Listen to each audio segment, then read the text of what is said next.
Gue kekristenan bukan cuma diberkati, tapi gue kekristenan jadi berkat. Gue kekristenan bukan diselamatkan, tapi gue kekristenan menyelamatkan yang lain. Jadi jangan bangga kalau kita diselamatkan. Banggalah kalau Anda bisa menyelamatkan yang lain. Karena hati Tuhan dalam 2 Petrus 3 ayat 9, no one should perish. Inilah jantungnya Tuhan, isi hatinya Tuhan, agar jangan seorang pun binasa.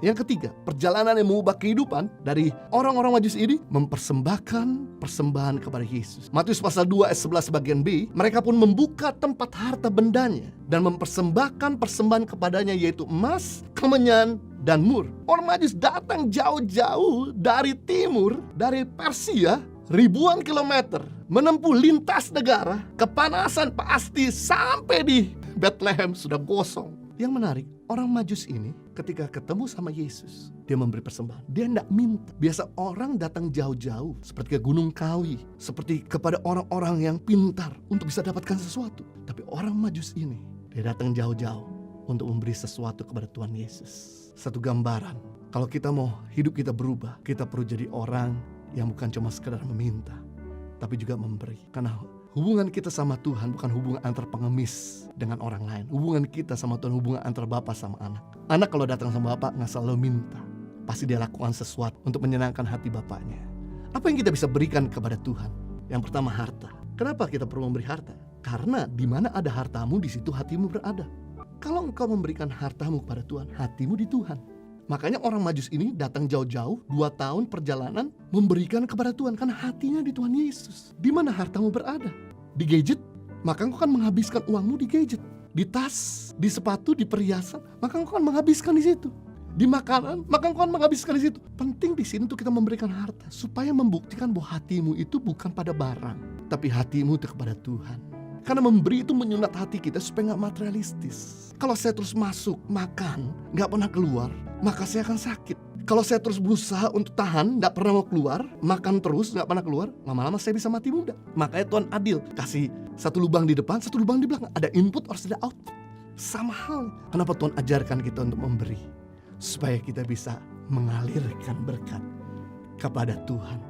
Karena lewat kita memberi kepada Dia, maka hati kita sungguh-sungguh mengasihi Dia. Yang kedua, apa yang kita bisa beri kepada Tuhan? Ketaatanmu. Yang bisa diberikan seorang pegawai atau karyawan kepada atasannya bukan uang. Karena pimpinan tidak butuh uangmu. Tapi yang dibutuhkan bagi seorang pemimpin dari pegawainya adalah ketaatannya. Makanya kalau pegawai itu ngeyel, ngelawan, suka berontak, gak ngelakukan yang diminta oleh pimpinan, maka pegawai itu gak akan mungkin bisa bertahan lama. Tapi apa yang terjadi kalau pegawai itu melakukan apa yang diperintahkan oleh pimpinannya, mencapai target-target, pasti dia dapat bonus, bukan cuma dapat gaji. Yang bisa diberikan seorang anak kecil kepada orang tuanya bukan harta, tapi ketaatan. Orang tua gak butuh harta kalau kita masih kecil. Orang tua jangan butuh ketaatanmu. Dengan kau taat kepada orang tua, maka kau sedang menyukakan hati orang tuamu. Demikian hal yang sama, yang Tuhan butuhkan dari kita adalah ketaatan kita. Karena dengan kita melakukan firman-Nya, kita sedang menyenangkan hatinya. Ketaatan adalah tanda awal dari rasa hormat. Dengan kita taat kepada Tuhan membuktikan kita hormat kepada Tuhan. Dengan kita taat kepada pemimpin membuktikan kita hormat kepada pemimpin. Dengan kita taat kepada orang tua membuktikan kita hormat kepada mereka. Sebaliknya, ketika kita tidak taat kepada Tuhan, membuktikan kita tidak hormat kepada Tuhan. Ketika kita tidak taat kepada pemimpin, membuktikan kita ada hormat kepada pemimpin.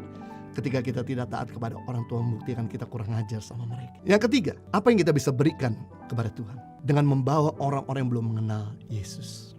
Gue kekristenan bukan cuma diberkati, tapi gue kekristenan jadi berkat.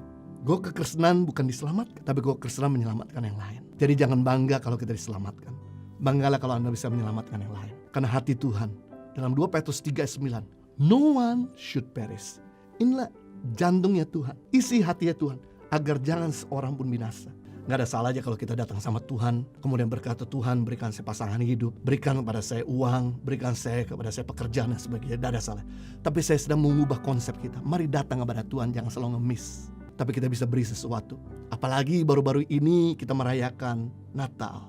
Dimana kalau orang ulang tahun pasti kita beri sesuatu. Mari waktunya untuk kita datang kepada Tuhan, membawa keluarga kita agar mengenal Tuhan, membawa teman kita kepada Tuhan Yesus agar mereka diselamatkan, membawa teman-teman kita kepada mereka, pegawai kita, pimpinan kita. Karena satu orang diselamatkan, seisi surga bersukacita. Bukan cuma Tuhan bersukacita, bukan cuma warga kerajaan surga bersukacita, kita pun sebagai warga kerajaan Allah yang ada di bumi ikut bersukacita. Makanya saya gak pernah merasakan sukacita yang begitu besar ketika saya membawa satu orang kepada Tuhan Yesus.